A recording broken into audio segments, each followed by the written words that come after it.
For having me. All right, now we want to take a live look at the Senate floor. Pretty incredible sight as you see His Holiness, the Dalai Lama, as he gives the opening prayer.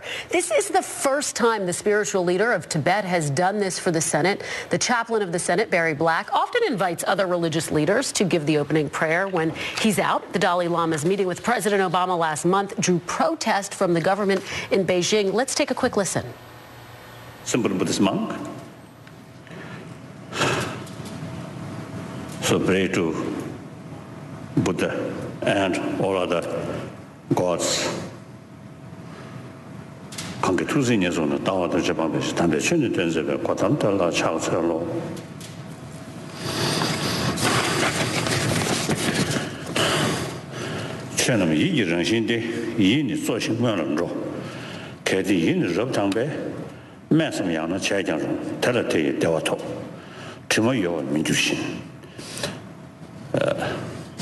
The first the sentence I read. Now my broken English.